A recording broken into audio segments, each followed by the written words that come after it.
This episode of Vanfluence may be brought to you by global warming, or just plain kooky winter weather. Whichever freezing precipitation is challenging us, our trusty propane heater and a few extra warm layers are going to get us through this next part of the build. Rain or shine.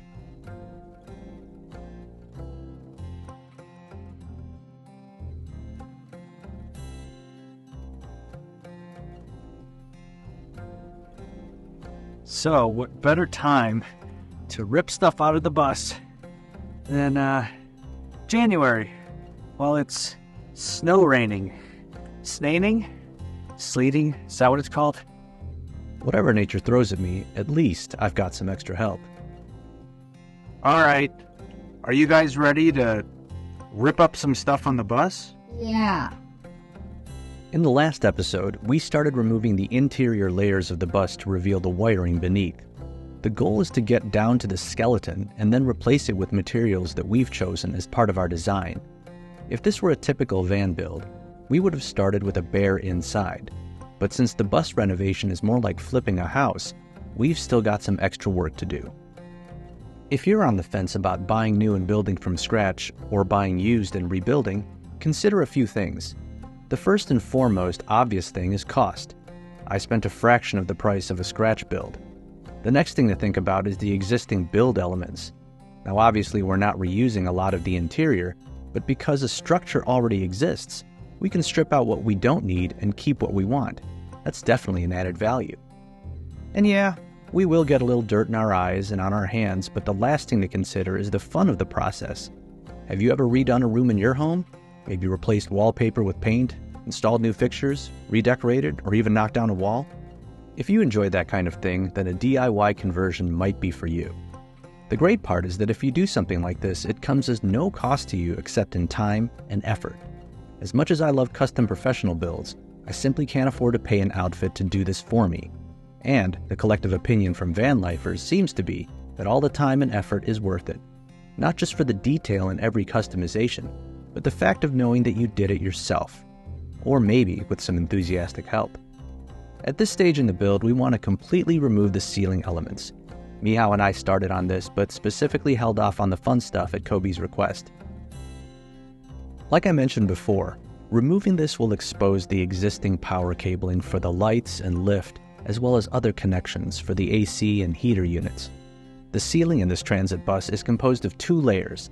The first and biggest layer is a fiberglass cover that is carpeted on one side.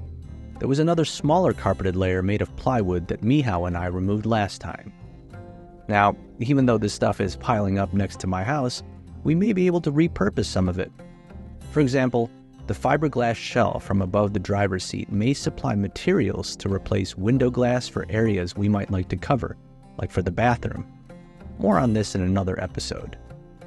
Now that we've removed the ceiling, it's time to wrap up some loose ends inside with some stubborn seats, as well as the ever-present wheelchair lift.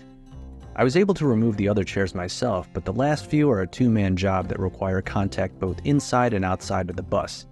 With the rainy snow coming down and the light dying, Kobe's geared up not only to help us, but again, to ask the right questions.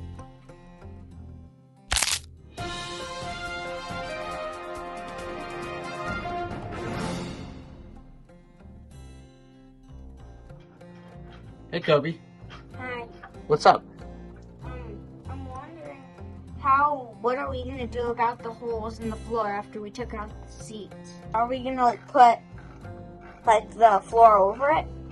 Yes, Like the because wood? the only thing that has the holes is the vinyl, and then the wood layer underneath. But that's not a big deal. If we keep the wood, we're gonna go over it with the subfloor And the then- floor and the insulation. Why don't you go show what Uncle Mihao is doing underneath the bus?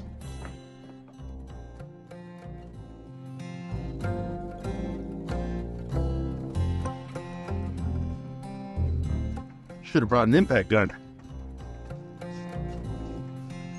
Out.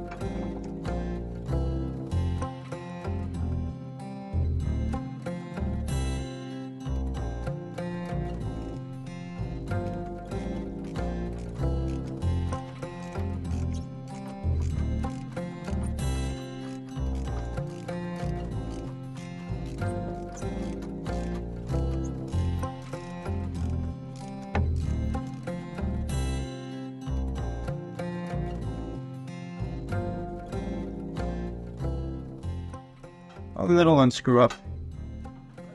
Yeah. Nuts off on the bottom. So we want to go underneath and pick out all the washers and nuts.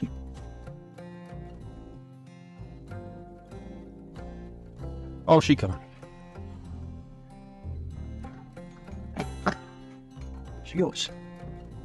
When are we gonna cut the holes in the ceiling for the air vents? Well, it's coming up next. But as you can see, we've got a whole bunch of wires and stuff that we exposed after you tore down the majority of the ceiling. So we have to go through and we got to sort through those wires, rip out the ones we don't need, like the power for this lift that Uncle Meow is removing right now. Once we sort through and rip out all the cables we don't need and we route the cables that we do need, then we can also do the cables for the things that we install on the ceiling. So we're going to have the roof vents, and then we're going to have the solar panels on top, and we got to route those cables too as well, and that's when we'll do that. But that'll be pretty soon, because we do have to get on that so that we can start doing the floor and the ceiling and the walls. Okay. So it's a race against time before the sun goes down and we literally freeze. Is detaching a 400-pound lift in the dead of wet winter a smart idea? Well, we're truly... It's unbolted, but we gotta see if we can lift it out, because all these carriage bolts are holding it in, and we have to kind of pull it up and out.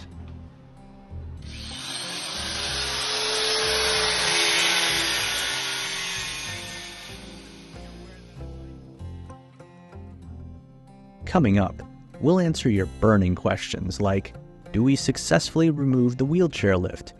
And why did the cameras switch to night vision? And how cold and wet was it actually when we did this? Did Meow's beard really get stuck in the folding platform? And of course, did I get crushed to death when the lift tipped over on me? All this and more on the next episode of Vanfluence. So, don't forget to like this video, subscribe to the channel, and turn on notifications.